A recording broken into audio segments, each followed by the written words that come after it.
지난 주 중에 2020년 또 내년을 준비하면서 기도하는 시간을 갖기 위해 잠시 교회로 나갔습니다. 기도원에 갔다 왔다라고 말씀을 드리면 목사님이 가셔서 기도만 하고 오셨으리라 착각하실 것 같아서 기도원에 간 건 아니고요. 오늘 교회에서 만들어 놓은 좋은 수양관이 있어서 그곳에 갔습니다. 그곳의 특징은 철로역정에 나오는 그 이야기들을 코스별로 이렇게 잘 만들어 놔서 교인들이 그 코스를 걸어가면서 묵상할 수 있도록 너무나 잘 만들어 놓은 곳입니다. 여러분 알고 계시겠지만 이 철로역정이라는 것이 이 존 버년이라는 목사님의 그 소설이잖아요. 네, 그 소설은 우리가 신앙인의 삶을 살아가는 이제 우리들의 이야기를 너무나 잘 담아놓고 있음을 우리는 압니다. 이 철로역정의 이야기가 이렇게 시작이 되죠. 멸망 도시에 살던 크리스천이라는 사람이 있는데 그가 어느 날 하나님의 말씀을 읽게 됩니다. 하나님의 말씀을 읽고 그 말씀 가운데 죄의 짐을 느끼게 되는 거예요. 이렇게 살아야 되는 게 맞는가라는 고민을 하게 되죠. 그런 고민 가운데 있는 이 크리스천에게 전도자가 시온성이 있음을, 천국이 있음을 이야기하면서 그곳을 향해 떠나라고 이야기를 합니다. 그리고 크리스천은 그 전도자의 음성을 듣고 이제 시온성을 향해서, 천국을 향해서 떠나는 걸음을, 또 그 과정 가운데 일어나는 이야기들을 써 놓은 것이 그 이야기죠. 근데 그가 천국을 향해서 걸어가는 걸음 속에서 부딪히는 그 상황들이 저와 여러분이 이 땅에서 믿음의 삶을 살아가면서 하나님의 말씀을 쫓아 살아가는 그 삶의 자리 속에서 부딪히는 그 삶의 이야기를 고스란히 담고 있다라는 거예요. 그래서 우리가 그 삶의 문제 앞에 그 이야기를 속에서 이제 우리 자신을 돌아보게 되는 거죠. 말씀 앞에서 죄의 짐을 느꼈던 이 크리스찬이 천국을 향해, 시온성을 향해 그의 삶의 방향을 정했던 것처럼 예수님께서 회개하라, 천국이 가까이 왔느니라 라는 이 말씀 또한 우리의 삶 속에서 우리의 죄를, 우리의 연약함들을 인정하고 하나님이 허락하신 그 천국을 향해 나아가야 하는 그것과 같은 맥락의 말씀이다라는 생각을 해보게 됩니다. 제가 그곳에서 묵상을 하면서 이 철로역정의 이야기들을 몇 번이나 이렇게 걸으면서 묵상하면서 기도를 했습니다. 근데 그렇게 계속 걷던 중에 유독 제 시선이, 제 마음이 머무는 곳이 있었어요. 그곳이 어디냐면 단순과 그리고 나태와 거만이라는 곳이에요. 단순, 나태, 거만이라는 모습으로 세 사람이 동상으로 이렇게 아주 피곤한 얼굴로 누워있는 그런 모습이에요. 아마도 천국을 향해서, 천성을 향해서 걸어가는 삶의 여정 중에 우리가 부딪히는 이 삶의 한 단면일 것 같은데, 이 단순함이란 아마 이런 거인 것 같습니다. 신앙생활이 익숙해지다 보니까 매너리즘에 빠지는 거죠. 어떤 의미와 가치를 잃어버리고 늘 습관적으로 행하는 그 모습을 그리고 있는 것 같고요. 나태라는 것은 그 습관적으로 행하는 그 걸음 속에서 너무 익숙한 나머지 게을러지는 거예요. 게을러지는 모습. 그리고 교만은 그 게으름을 넘어서 내가 다 안다라는 생각 때문에 갖는 이 교만한 마음들. 그것을 표현하고 있는 게 그 단순, 나태, 교만이라는 그 코스였던 것 같아요. 왜 자꾸 거기에 내 시선이 머물까? 왜 그 글이, 그 모습이 제 마음에 남을까라는 생각을 해보게 됩니다. 이제 우리 교회가 내년이면 39주년이 되고요. 이제 곧 40주년을 맞이하게 됩니다. 이 39주년과 40주년이라는 어떤 시간은 다른 해지만 같은 연결고리를 갖고 있는 것 같아요. 그래서 39주년을 준비하면서 40주년에 대한 생각을 하게 되는데 무엇보다 우리 교회가 어떤 교회여야 하는가? 우리 교회가 하나님이 기뻐하신 교회로 하나님께서 세우시고 또 그 길로 가야 하는데 어떤 교회가 되어야 할까라는 생각을 가지고 또 기도의 제목을 가지고 기도하고 있는 제게 단순과 나태와 교만이라는 그 모습은 어떤 면에서는 제 자신을 향한 하나님의 메시지처럼 다가왔어요. 하나님을 믿고 신앙의 삶을 살아가는 우리의 삶이 어떤 매너리즘 가운데 익숙해져서 살아가고 있는 건 아닌가, 게으른 것은 아닌가, 아니면 다 안다라는 그런 생각 때문에 우리가 교만해져 있는 것은 아닌가. 무엇보다 우리가 마땅히 걸어가야 할 신앙의 자리, 그 삶의 방향을 잃어버린 채 그래서 살아가고 있는 내 모습은 아닌가라는 생각을 해보게 돼요. 더 나아가서 우리 교회를 위해서 마음으로 이렇게 기도하면서 혹 우리 교회 가운데 어떤 면에서는 이제 39, 40이라는 어떤 시간을 우리가 이제 경험을 하면서 우리가 그런 건 아닌가라는 생각을 제 스스로 해보게 되었어요. 이런 모습을 보면서 고민하면서 기도합니다. 하나님, 우리가 저 천성을 향해서 가는 이 걸음에 그 의미를 잃지 않고 가치를 잃지 않게 해주십시오. 유혹이 있고 도전이 있고 때로는 우리의 마음을 흔들어 놓는 어떤 삶의 사건들 때문에 우리가 넘어진다라는 그 이유, 변명의 이유가 되지 않고 그런 도전 가운데 있어도 마땅히 걸어가야 할 그 신앙의 자리로 나아갈 수 있는 우리의 삶이 되기를 소망하는 마음으로 기도를 하게 됩니다. 천국은 어떤 면에서 우리가 앞으로 가야 할 그런 어떤 소망의 대상이기도 합니다. 그래서 오늘이라는 삶을 살아가면서 천국을 소망한다는 것은 마지막 때에 우리에게 허락되어질 그 천국에 대한 기대를 갖게 하죠. 그러나 성경에서 우리에게 이야기하고 있는 이 천국은요, 단지 다가올 미래만을 의미하는 것이 아니에요. 특별히 마태복음에는 이 천국이라는 표현을 유독 사용하고 있는 복음서가 이 마태복음이죠. 이 마태복음 안에는 이 천국이라는 표현이 32번 등장합니다. 이 말은 이 천국이라는 단어, 헬라어로 이렇게 설명될 수 있어요. 바실레이아 톤 우라논이라는 하늘들의 나라라는 표현이에요. 이 표현이 32번 사용되어져 있다고 합니다. 그런데 특징 중에 하나는 다른 성경에는, 다른 신약 성경에는 이 말이 사용되지 않아요. 유독 마태에게만 쓰여지고 있는 표현이다라는 거죠. 아마 천국이 단지 미래적인 어떤 의미를 넘어서 실제적인 하나님의 통치와 다스림에 대한 그의 고백인 것 같아요. 그래서 천국을 이야기하면 하나님의 통치, 하나님의 다스림을 그는 고백하고 있는 거죠. 마태가 이런 고백을 하는 이유가 있어요. 그것은 예수님께서 이 땅에 오심을 통해서 그 천국이 실제한다라는 거예요.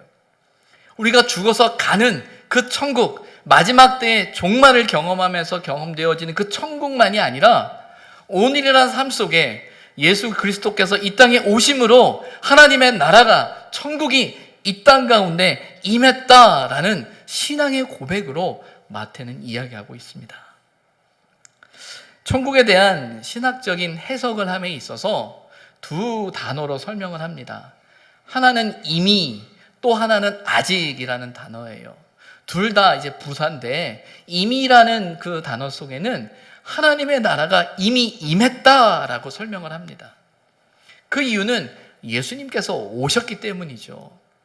그리고 아직 임하지 않았다, 아직 완성되지 않았다라는 말은 이제 앞으로 이루어질 그 천국에 대한 우리의 믿음, 우리의 소망을 이야기하는 겁니다.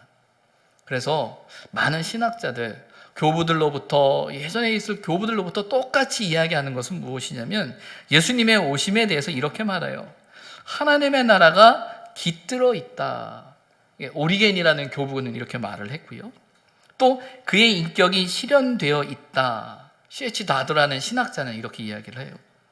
또 디벨리우스라는 신학자는 그의 메시지와 행동이 천국의 표징이다라는 말로 설명을 합니다. 이 말들의 공통점은 무엇입니까? 예수께서 이 땅에 오심이 하나님의 나라가 이 땅에 임한 것이다라는 그들의 고백인 거죠. 이 말은 참 중요한 신앙의 고백이에요. 예수님께서 이 땅에 오셔서 그의 인격과 그의 사역 그리고 가르침을 통해서 실제적인 하나님의 나라를 이 땅 가운데 이루어 가셨다라는 것을, 이루셨다라는 것을 우리는 고백하고 있는 거죠. 그리고 우리는 그 천국을 누릴 뿐만 아니라 우리의 삶 속에서 그 천국을 향한 소망을 가지고 믿음을 가지고 살아가야 함을 이야기하고 있는 겁니다. 그래서 예수님께서 회개하라, 천국이 가까이 왔다라는 이 고백은 이제 이 땅 가운데 이루어질, 그리고 나를 통해 이루어질 그 하나님의 나라, 그 천국의 자리에 우리를 초대하는 하나님의 외침이죠. 예수님께서는 그 천국의 실제성을 이야기하면서 회개를 통해 우리의 삶의 방향을 하나님께 정하라고 이야기하죠. 나를 따라오라 라는 그 말씀은 회개하라 라는 그 회개에 대한 방향을 이야기하고 있는 거죠. 그리고 예수님은 이 천국이 가까이 왔다라는 것을 당신의 삶을 통해 보여주셨어요. 가르치심을 통해, 또 천국 복음을 전파하심을 통해, 또 자신을 찾아오는 많은 이들을 고치시는 그 사건을 통해서 예수님은 그 천국이 이 땅에 이루어지고 있음을, 또 천국의 삶이 무엇인지 이야기하고 있다라는 거예요. 그래서 저와 여러분의 삶 속에서 예수 그리스도를 구주로 고백하며 살아갈 때 우리가 고백하고 우리가 누려야 되는 것 중에 하나는 무엇이냐면 예수 그리스도를 통해 이루어 놓은 하나님의 나라에 대한 고백이 우리에게 필요합니다. 천국에 대한 고백이 필요해요. 아니, 목사님 무슨 말씀이에요? 오늘 우리가 살아가는 삶의 자리를 알잖아요. 아니, 이런 삶의 자리가 어떻게 천국입니까? 아니, 내 삶의 형편과 내 삶의 상황을 바라보면 이건 천국일 수 없어요 라고 말하는 게 어떤 면에서는 저와 여러분의 삶의 자리일지도 모르겠어요. 그러나 우리가 고백하는 천국은요, 우리가 원하는 그것이 이루어지기 때문에 천국이 아니라 바로 거기에 주님이 계시기 때문이에요. 저와 여러분의 삶의 자리에 우리를 홀로 두지 아니하시는 그 우리와 함께 하시는 주님이 계심을 믿기 때문에 그 자리가 천국이 되는 거예요. 그리고 그 주님을 의지하면서, 그 주님을 신뢰하면서 나에게 주어진 그 삶의 자리 속에서 내가 부딪히는 삶의 고난 앞에 함몰되는 것이 아니라 그곳에 함께 계시는 주님을 의지함으로 우리에게 원하시는 그 하나님의 말씀 속에서 나에게 말씀하시는 그 천국을 경험하며 살아가야 하는 그 신앙의 목적이, 신앙의 이유가 저와 여러분 안에 있다라는 거예요. 그래서 예수님께서 그 나를 따라오라 라는 이 말씀이 오늘 본문의 말씀을 통해서 다시 한번 기억해야 되는 것은 이게 단지 베드로와 안드레, 야고보와 요한만을 향한 말씀이 아니라는 사실을, 이 말씀을 듣는 저와 여러분을 향한 하나님의 말씀이라는 사실을 우리는 다시금 한번 기억해야 한다는 것입니다. 나를 따라오라 라는 그 말이 갖는 의미는 내 뒤에 서라라는 의미라고 말씀을 드렸어요. 이 천국을 향해 걸어가는 우리의 삶 속에서 우리가 어떻게, 어디로 라고 할 때 주님 뒤에 서야 한다라고 이야기하고 계시는 거죠. 주님 뒤에 서서 우리가 주님과 함께 저 천국을 향해서 한 걸음 한 걸음 걸어가야 하는 그 삶의 자리로 저와 여러분을 초대하고 계신다라는 거예요. 오늘 본문은 지난 주일에도 함께 나누었던 말씀이에요. 그래서 지난주와 똑같은 말씀을 아마 읽다 보면 여러분 생각에는 이게 뭔가 오타가 난 건가? 왜 지난주에 했던 말씀을 또 읽지라는 생각을 하셨을지 모르겠습니다. 그런데 우리가 이 본문 앞에 다시 서는 이유는요, 우리가 주님을 따른다, 나를 따라오라 라는 주님의 음성을 듣고 우리가 주님을 따르겠습니다 라고 말하고 싶지만 솔직히 우리의 마음속에 주저됨이 있거든요. 따라야 된다는 거 알아요. 오늘 본문에 나오는 것처럼 제자들이 예수님을 따르니라 라는 이 표현처럼 우리도 별로 고민하지 않고 그 걸음을, 그 뒤를 따를 수 있으면 좋겠어요. 그런데 문제는 우리가 그렇지 못하다라는 거예요. 아니, 못한다라는 말로 단정 짓기보다 그렇게 해야 되는 걸 알지만 주저하는 우리의 모습이 발견되어진다는 거죠. 왜 주저할까요? 왜 고민할까요? 왜 힘들까요? 아마도 그것은 본문 20절과 22절에 표현되어지는 버려두고라는 단어 때문일 것 같아요. 예수님의 부름 앞에 베드로와 안드레와 야고보와 요한은 너무나 쉽게 주님을 따르는 것처럼 보여요. 그렇지만 똑같이 반복되어지는 그들의 모습은 버려두고라는 그 과정을 거친 다음에 주님을 따르고 있다라는 거죠. 이 버려두고라는 단어는 보내버린다, 포기한다, 모모에게서 떠난다라는 의미를 가지고 있어요. 어떤 면에서 이런 설명이 필요 없죠. 우리 스스로가 알죠. 주님을 따라야 되는데 이 제자들의 모습 속에 무언가를 버려두었다, 내려놓았다, 무언가를 포기했다라는 거예요.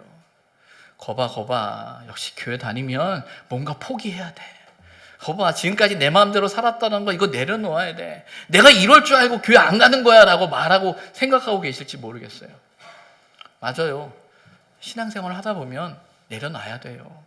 신앙생활을 하려면 포기해야 돼요.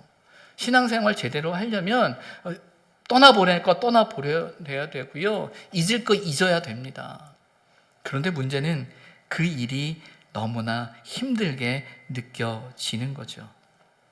본문을 보게 되면 베드로와 안드레는 무엇을 버려두었다고 설명합니까? 그물을 버려두었다라고 설명하고 있어요. 야고보와 요한은요, 배와 아버지를 버려두었다라고 되어져 있습니다. 여러분, 누가 더 많이 버려둔 건가요? 누가 더 많이 버린 거죠? 누가 더 많이 내린 거죠? 내려놓은 거죠? 제가 이런 질문 드리는 건 아마 저와 여러분 안에 이런 계산이 서기 때문이에요. 버려놓고 라는 이 말을 보면서 우리는 생각하죠. 얼마나 내려놔야 되지? 뭘 포기해야 되지? 내가 뭘 내려놓아야 주님을 따르는 거지? 우리는 어떤 면에서는 알아요. 아는데 안 돼요. 계산이 서지 않는 거죠. 답이 안 나오는 거죠. 이걸 내려놓으면, 이걸 포기하면 안 될 것 같은데, 근데 그걸 내려놔야 따르는 것 같아요. 사실은 다 알아요. 몰라서 모르는 게 아닌 것 같아요. 그러나 내 안에 일어나는 그 고민들이 우리 안에 있음을 우리는 말씀 앞에서 깨닫게 되죠. 예수님께서 갈릴리 해변을 다니시다가 그물을 던진 두 사람을 봅니다. 베드로와 안드레죠. 그들을 향해서 어부다라고 이야기를 합니다. 또 21절에는 세베대의 아들 야고보와 요한을 바라보면서 그 배에서 그물을 깁는 것을 봅니다. 그리고 그들을 부르죠. 예수님은 그들을 향해서 그들이 어부라는 사실을 너무나 잘 알고 있어요. 그런데 그들이 무엇을 내려놓았느냐, 버려두었느냐라고 할 때 오늘 본문에 보면 그물이다라고 되어져 있습니다. 이 그물은요, 앞에 나오는 베드로와 안드레가 바다에서 그물 던지는 것을 보셨다라는 그 그물과 그물을 버려두고라는 그물은 다른 단어입니다. 앞에서 말하는 그물을 던지고라는 그 말은 우리가 보통 이야기하는 투망 같은 거예요. 보통 냇가에서나 바닷가에서 투망을 어깨에 메고 던지는 그물 있잖아요. 그걸 의미하는 거고요. 뒤에 나오는 그물을 버려두고라는 이 말은 말 그대로 그물 전체를 가리키는 개념이에요. 그래서 앞에서 말하는 이 그물은 투망의 개념을 갖고 뒤에서 말하는 이 그물은 그물 전체를 설명하면서 이 말은 그가 살아가는 삶의 수단과 도구로서 그것을 그물을 내려놓았다라는 거예요. 어부에게 있어서 그물은 물고기를 잡는 수단이에요. 또 특별히 그물질을 잘하는 어부는 그 그물질을 통해서 많은 것을 얻을 수 있는 거죠. 그리고 그 훌륭한 그물질은 하루아침에 되는 게 아닌 걸 우리는 알잖아요. 숱하게 던지면서 익숙해진 기술이에요. 살아갈 수 있는 유일한 방편이고 수단이에요. 그래서 이 그물을 버렸다라는 이 고백은 단지 내가 가지고 있는 하나의 그물을 던졌다라는 개념이 아니라 그가 살아가는 삶의 방식, 그가 지금까지 생계의 수단으로 생각했던 이 그물을 버려두었다라고 이야기하고 있는 거죠. 삶의 방식이 바뀌어져 가고 있음을, 다른 삶의 방식을 선택했음을 이야기합니다. 야고보와 요한은 배와 아버지를 버려두었다라고 되어져 있습니다. 여러분, 모든 어부가 다 배를 갖고 있는 건 아니에요. 배를 가진 어부도 있고요, 배를 가지지 못한 어부도 있습니다. 그러면 배를 가진 어부는요, 부자 어부죠. 많은 것을 갖고 있는 거겠죠. 여차하면 그에게는 큰 재산이기 때문에 의지할 만한 그것일 거예요. 그래서 배를 버렸다라는 개념에 있어서는 그가 살아가는 삶의 자리에 의지하고 있는 어떤 재물, 이거는 꼭 있어야 되는데 라고 생각하는 그것을 내려놓은 것을 의미합니다. 이 아버지로 설명되어지고 있는 이 아버지는 어떤 면에서는 친족 관계에 있어서 어떤 부친에 대한 개념도 되지만, 사실은 자신이 의지할 만한 대상, 사람에 대한 생각을 하게 되는 거예요.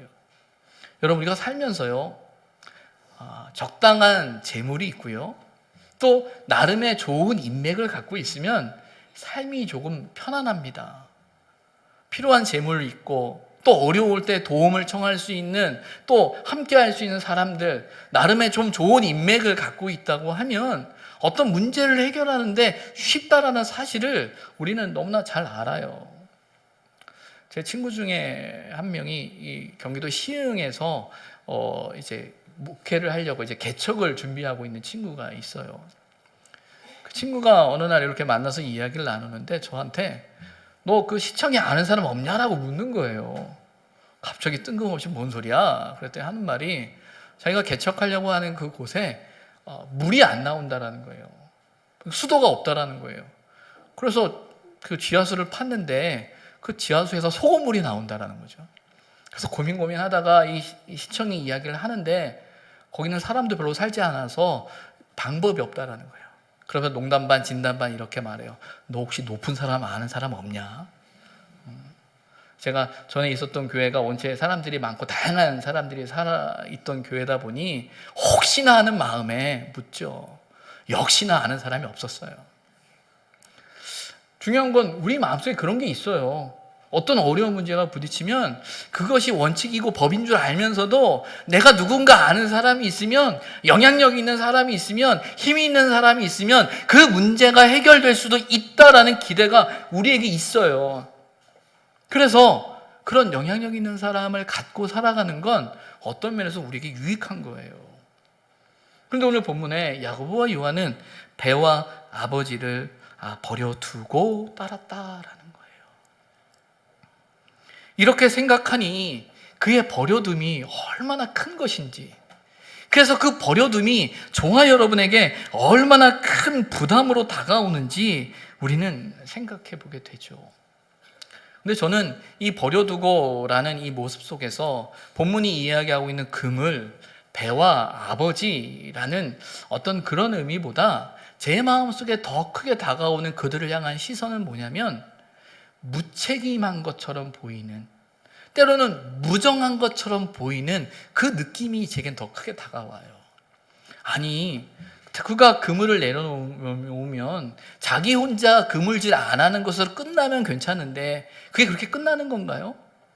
그에게 따른 식솔이 있을 거 아니에요. 식구들이 있을 거 아니에요.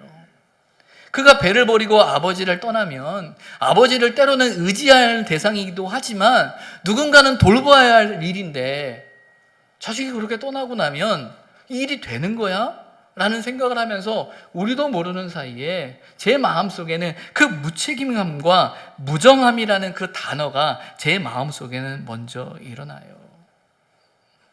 아마도 재물은요, 있다가도 없을 수 있어요.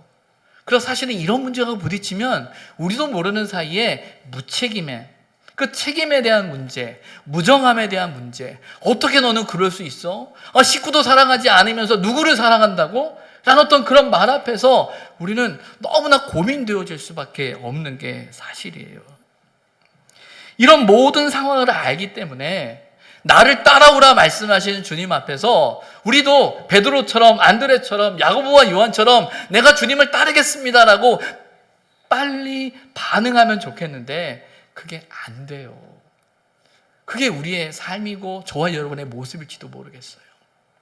그런데 이어지는 24절의 말씀을 보게 되면 앞서서 버려두고라는 그 단어가 갖는 부담과는 전혀 다른 모습이 나오는데, 그 단어가 뭐냐면 데려오니라는 거예요. 데려오니.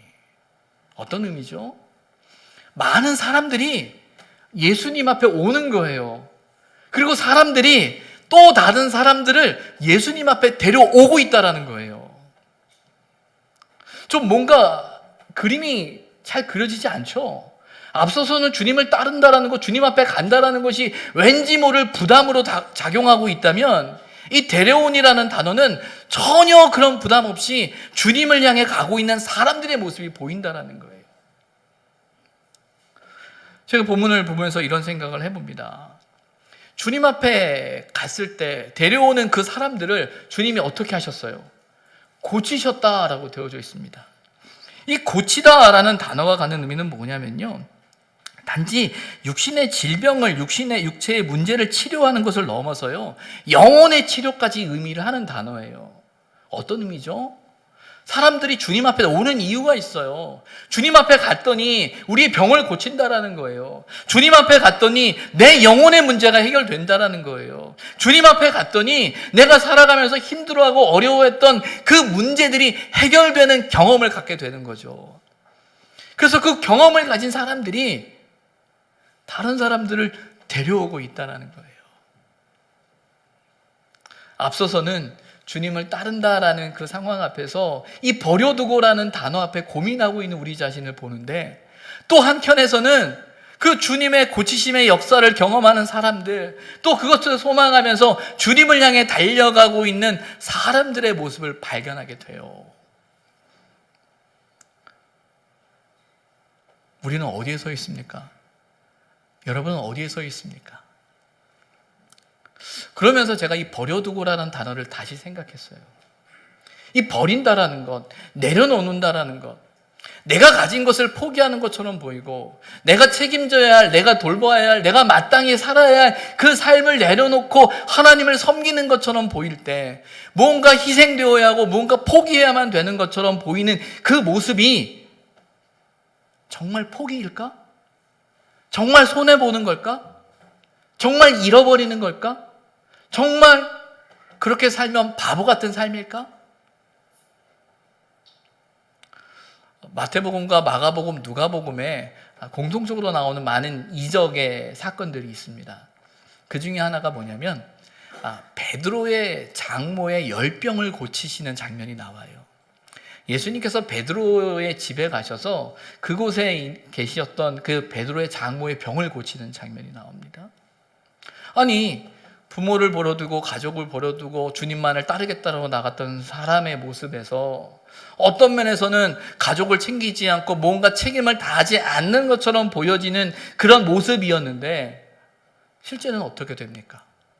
그 제자를 통해, 바로 그 사람을 통해 그의 가족들이, 그와 관계된 사람들이 주님 앞에 나오는 역사가 일어나는 거예요. 이 말은 우리의 계산은 우리가 내려놓고 우리가 포기하고 우리가 이거를 내가 손해본다라는 어떤 그 관점이 주님을 따름에 있어서는 우리의 계산과 다르다라는 거예요. 우리의 계산은 잃어버리는 거고요.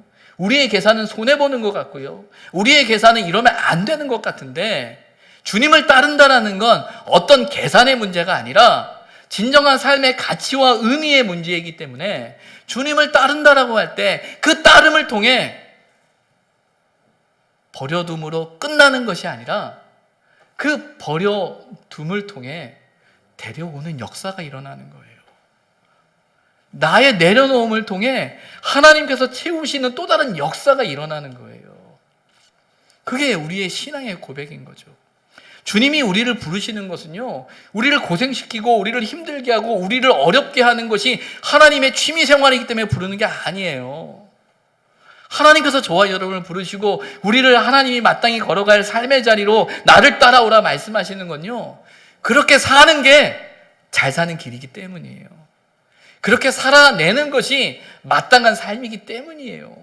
그렇게 사는 것이 가치 있는 삶이기 때문이에요. 그게 천국이기 때문이에요. 우리는 거기에 동의하고 따라가는 사람들이라는 거예요. 그렇게 생각해 본다면 이 버려놓고라는 단어가 이젠 다르게 생각되어지는 거예요. 내 걸 포기하고 내 걸 내려놓고 이제 아무것도 아닌 것처럼, 내가 많은 것을 손해보는 것처럼 보여지는 그 일이, 그 버려놓음을 통해, 내려놓음을 통해 하나님의 역사의 통로가 된다는 사실을 우리는 발견하게 되죠. 당장 우리 눈에는 그물도 없고요, 배도 없고요, 의지할 만한 사람도 없습니다. 그러나 중요한 건 우리의 삶이 그물로 사는 것이 아니라 배로 사는 게 아니잖아요. 하나님께서 저와 여러분의 삶을 붙드시고 인도하신다는 그 믿음을 가지고 이 버려둠을 통해 역사하실 하나님을 신뢰하면서 더 높은, 더 마땅한 삶의 가치를 우리는 선택할 수 있는 것, 그것이 믿음의 삶이죠. 우리에게 천국이 가까이 왔다라고 말씀하시는 그 천국이 바로 이런 우리 결단을 통해서 저와 여러분의 삶 속에서 경험되어지고 체험되어지는 것이고요. 또 우리는 그런 믿음의 고백 속에서 우리가 천국을 소유한 자로 살아가는 저와 여러분이라는 거예요. 오늘 주일 말씀을 준비하면서 또 여러분 앞에 서면서 목사로서의 갖는 참 부담이 있었습니다. 다른 게 아니라 아마 여러분들은 이미 다 알고 계시리라 생각합니다. TV를 통해서 보도되어진 그 한 교회의 사건이, 이야기가 단지 한 교회만의 이야기가 아니라 사회 전체에 미치는 영향을 우리는 보고 있죠. 우리 교회가 속한 대한예수교 장로회 통합측 교단에서 작년 총회에서는 그 문제에 대해서 상당히 많은 사람들의 반대로 부결되어진 사건입니다. 그러나 올해 총회에서는 그것이 가결되어지고 통과되어졌죠. 사실은 가결되어지고 통과되어진 건 아닙니다. 총회가 정한 그 재판 결과를 그 교회가 받아들이게 됐어요.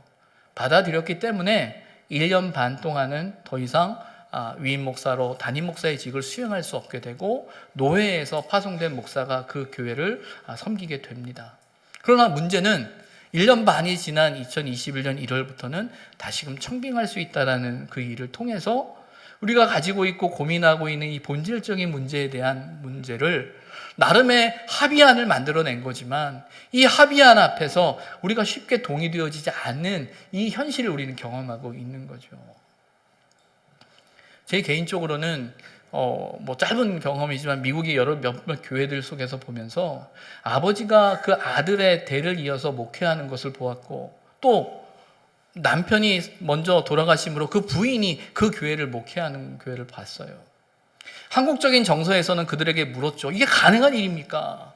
근데 그들은 이렇게 이야기해요. 우리는 그가 누구인지는 관심 없다. 중요한 건 그가 이 일을 할 만한 능력이 있는 사람인지 우리는 관심이 있다라고 이야기를 해요. 우리와는 생각이 좀 다른 것 같아요. 그러나 한국이라는 사회 안에서는 갖고 있는 정서가 그게 아닌 거죠. 그래서 우리는 고민합니다. 그러면서 안타까운 건 감히 그 교회를 향해, 누구를 향해 저와 여러분은 손가락질 할 수 없죠.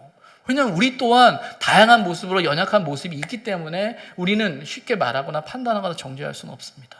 그러나 분명한 건 그 일이 누군가를 데려오게 주님 앞으로 이끄는 일인가, 아니면 누군가를 주님으로부터 떨어지게 하는 일인가라고 생각해 볼 때 버려두지 못함 때문에 빚어지는 아픔이 있음을 보게 되는 거예요. 그러다 보니 목사인 제 입장에서 여러분에게 그렇게 이런 우리 교단이 정하고 있는 이런 문제들 앞에서 어떻게 우리가 신앙의 삶을 살아갈 것인가라는 것을 말할 수 있을까? 그러나 분명한 건요, 우리 힘으로는 안 되는 이 버려놓고 내려놓음의 사건이 일어날 때 하나님께서 데려오시는, 하나님 앞으로 이끄시는 생명의 역사가 일어난다는 사실을 우리는 알아야 합니다. 교회는 어떤 곳입니까? 교회는 예수 그리스도를 구주로 고백하는 이들의 모임이고요. 또 교회는 예수 그리스도를 만남으로 새로운 생명의 역사를 만들어내야 되는 게 교회죠. 그래서 교회를 통해서는 살아나는 역사가 일어나야 합니다. 이 교회를 통해서는 예수님 앞에 사람을 인도하는 그 역사가 일어나야 돼요. 그 일을 위해서 우리는 버려놓고 내려놓고 또 믿음으로 나아가는 거예요. 또 그렇게 할 때 하나님의 교회가 세워지는 것이고 하나님 앞에 많은 사람들이 갈 수 있는 것이고 그렇게 주님을 만나게 되는 거예요. 그러나 우리의 내려놓지 못함이, 버려놓지 못함이, 버려두지 못하는 어떤 그 마음이 도리어 주님께 나아가는 그 길을 방해한다면 그것은 우리가 깊이 하나님 앞에 기도하고 고민하며 우리 자신을 돌아보아야 할 이유가 아닐까라는 생각을 합니다. 저와 여러분의 삶 속에서 주님께서 말씀하시는 나를 따라오라 라는 음성이 우리 각자의 삶 속에 들려질 것입니다. 그 부르심 앞에, 그 말씀 앞에서 우리는 무엇을 내려놓아야 할까요? 내려놓음에 두려움이 있는 줄 압니다. 그러나 주님의 그 부르심은 저와 여러분의 인생을 책임지시겠다라는 부르심입니다. 그리고 그 부르심 앞에 응답할 때 저와 여러분을 향한 하나님의 놀라운 뜻이 이루어질 줄 믿습니다. 하나님 앞에서 그 부르심 앞에 응답하며 믿음으로 나아가는 저와 여러분이 되기를 주님의 이름으로 부탁을 드립니다. 기도하겠습니다.